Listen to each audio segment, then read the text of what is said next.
I spent 3 winters in Mexico and now I am in Thailand. Willow, thank you so much for joining us here today. This is Willow. She's a friend of mine from Portland, Oregon. She's a digital nomad, digital entrepreneur, moves around a lot, as she mentioned. And she spent 3 winters living in different parts of Mexico. She'll talk about it. But I wanted to bring her on to give you guys the perspective of someone who's moved to Mexico but not permanently and not always in the same place. Kat and I, our story, we bought a house on the beach. We're pretty much set where we're going to be. But there's a lot of people where they don't want to necessarily be set in one place. They don't want to purchase and be tied to a community. Willow's really great at building community. So she has been moving around the globe, really. She'll tell you more about that. But everywhere she goes, she builds community, she connects with people, and it's something that may be appealing to you. So I'm going to have Willow tell her story. Hi, so happy to be here. Yeah, I like the term location independent entrepreneur because it really is that I run a business, but I can be anywhere. And I really love having a lot of spaciousness. And so Mexico really fit this bill, and most anywhere kind of out of cities in the United States, because I can operate on this more go with the flow schedule and pace that I really, really like. So yeah, the work I do, I sometimes joke that it's like I'm a business therapist. I do emotional support and strategic support for entrepreneurs who are growing their businesses online. So I can do that online from anywhere and have been able to do that a long time. And since about 2014, I have left the country and lived in different parts of the world. Very cool. So now let's dig into Mexico. So talk about your Mexico experience, where you were and what life was like. Yeah. Well, I, of course, like most, maybe kids in America, maybe you've gone on vacation in Mexico, but really my first time actually like living there and working there was in 2019. And I first tried my hand at Mexico City, which is such a super cool city. And then I moved down to Playa del Carmen because I have a community. So I kind of like roam and roll with these other location independent entrepreneurs around the world. And there was a community there in Playa del Carmen. So I was like, okay, I'll check it out. I love how you can live so close to the beach and have just like such an amazing beach life. And it's hooked up. You can drop in and kind of connect right away with having a place that's furnished with internet and easy to, kind of get around and everything. So 2019 was my first foray into Playa del Carmen and living in Mexico, and was there for, I don't know, probably 5 months-ish. And then essentially fast forward, pandemic happens. I was living in Portland. And then my mom lives in Florida, so I spent some time there in that winter of 2020 and then 2021, and was just like, I don't want to go back to Portland. It's really cold. So I was like, I'm going to Mexico. I'm going back to Mexico. And so I went back again and again, lived there for about 5 months, I would say. Then went back and enjoyed the beautiful summer in Portland. And then one more time, which is just this last year, essentially, went at Christmas and then was there all spring. So for about another 5 months. And I just rent when I go down, and I have a huge community there and I love it. So do you stay in the same place each time, or, well, let's talk about how do you find a place when you are moving to Mexico? The same way I find kind of a place anywhere, which is Airbnb is always a really great place to start, especially if you're looking for a month long, because often you can get price breaks on the rentals. And so I will first start there. And I learned this though when I was living, between Thailand and Bali, is that if you're there already, if you happen to be there already, you can sometimes ask if you can go see the place in person. And then sometimes it's obviously like not legit for Airbnb, but sometimes you can arrange a deal off of Airbnb, especially if you know that you like it. So sometimes you might only rent it for a month because you're not sure if you like it and you want to try it out. But if you see it, so I had this happen in Playa del Carmen in 2021 where I saw a place and I loved it, and I was like, and we negotiated a rate for 3 months off of Airbnb. And in Mexico in particular, the Airbnb fees are quite a bit. So that is the first place I start, Airbnb. Try to make a connection offline if possible so that I can see the place if I'm there already. Otherwise, I'll just book a place for at least a month to get a sense of it. And I've lived in different places almost every single time now, except for I do now have one favorite spot that I even tried to book in with him around this holiday when I thought I was going to go back there again for the holidays, and it was already booked up, but I think that it will be free in April, so I'm going to book it in April. So we'll all be crossing our fingers for you. And let's talk about friends and the community that you build. You're really good at this, so I want you to talk about how you make friends when you're moving around so much. Just as if it was in your hometown, and like how are you going to meet new people, right, in any town that you're in. I always recommend just going to events for things that you are interested in, because obviously you're then going to be surrounded by other people who are interested in that. It's really about, anytime you're meeting friends, it's matching your lifestyle. So if you are a bar and party person, you're probably going to go out to the bars. I myself am not a bar and party person, but I do love sound healing. I love sound baths. This is like crystal bowls, Tibetan bowls, gongs, if you've ever heard of this. And it's just a beautiful sound journey, kind of meditation. But I love being able to find those in any city. Now it's kind of reached this tipping point, so I can find them in each city that I go to, and meeting like-minded, conscious people that way. I'm also an entrepreneur, obviously, and a business owner. So anytime that there are like networking events or business meetups where I can meet other people that way, sometimes that works as well. Or like, sometimes I'll do even cacao ceremonies or authentic relating, these other kind of like more conscious events where I'm going to meet people who are interested in meaningful connection. And most of them are usually, healers or conscious entrepreneurs of some sort anyway. They're like on some kind of path. And so it kind of works, kills two birds with one stone. So where are you finding these things? Are you on Facebook or Meetup or? Yeah, exactly. Facebook, I just started there as I'm in this new town. And so I just started on Facebook to kind of like see if there's any events.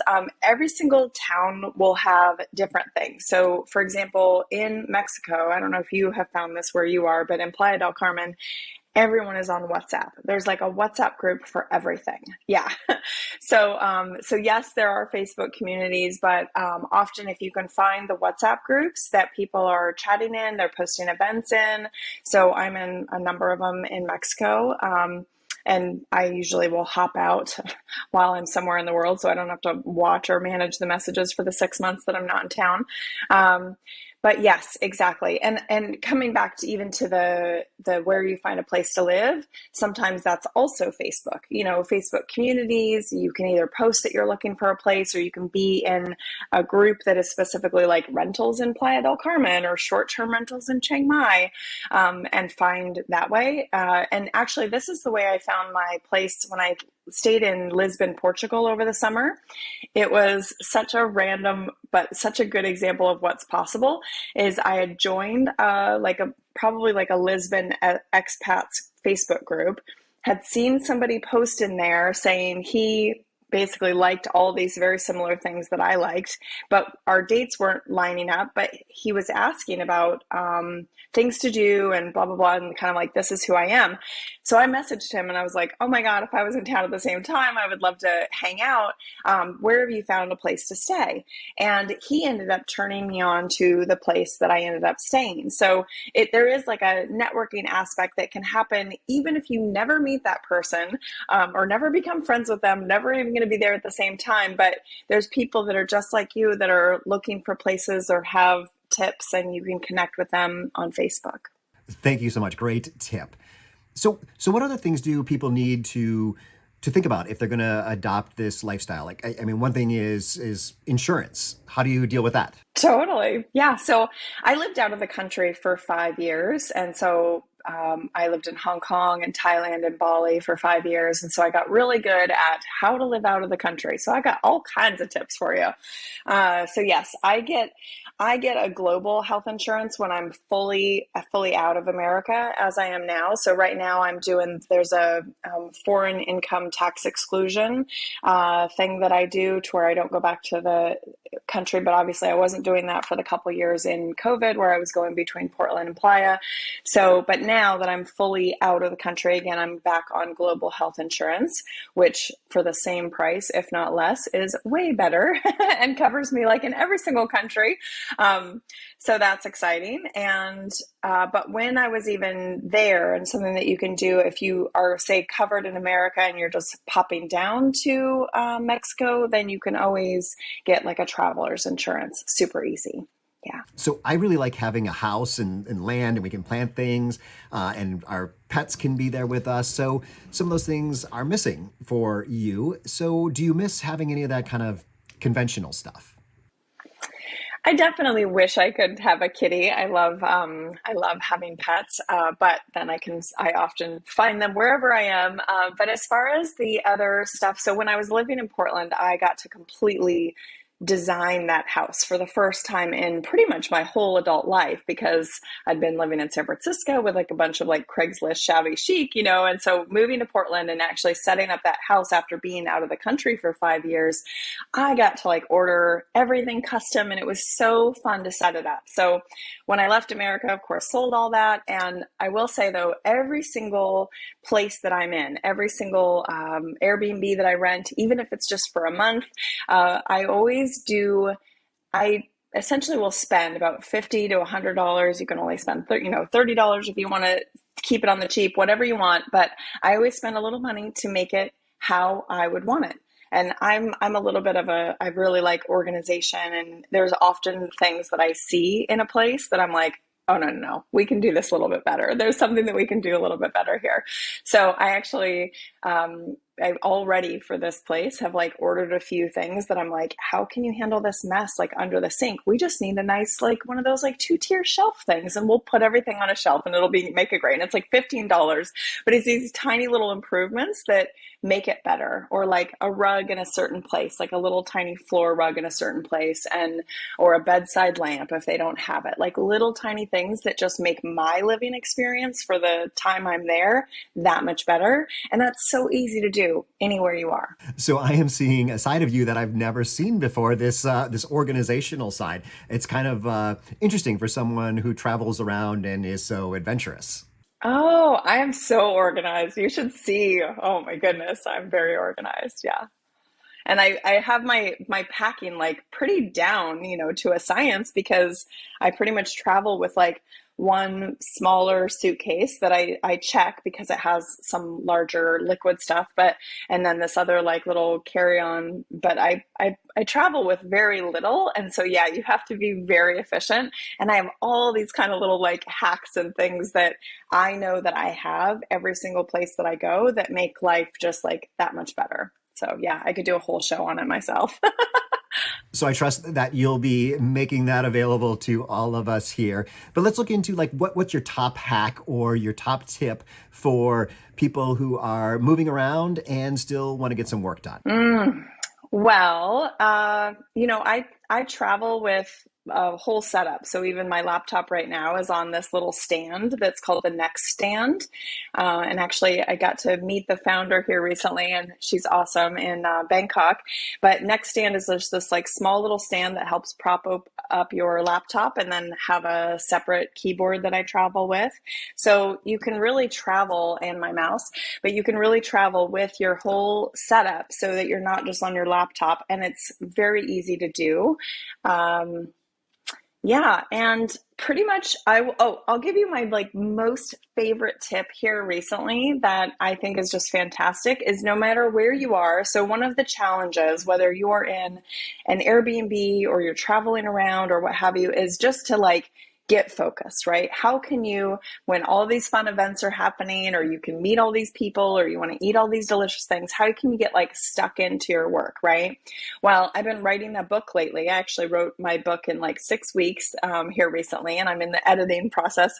And so getting to sitting down and doing that when, yeah, I want to like spruce up my Airbnb that I'm in, or the place that I'm living, or I want to go out and explore. I want to, do all these fun things out and not just be sitting at my computer. Focusmate.com. Have you ever used that, Brighton? I have not used that, but I think I need to. It Oh sounds my God, amazing. it is awesome. So, what it is, you get even your first 3 sessions or something like that free, but then after that, it's only like $5 a month. And what it is that it immediately pairs you with somebody that you are going to be like co working with. And so you just pop on and say, hey, what are you working on? And you say, I'm editing the book, and the other person goes, I'm working on these flashcards for school. There's, the students, there's even people that have come on with me and they're doing their meal prep for the week or something, whatever they want to like get, or they're writing their to-do list for the day, whatever you want to do. You can schedule 25-minute sessions or 50-minute sessions. And you just basically go, what are you working on? What are you working on? Okay, great. See you in 48 minutes, because it takes you about 2 minutes to say those things. And then you mute your microphone, so you're still on video with each other, but you don't care what each other looks like. You're just sitting there working, but it helps you stay accountable. It helps you not finding yourself like scrolling on Instagram or making a snack in the kitchen, right?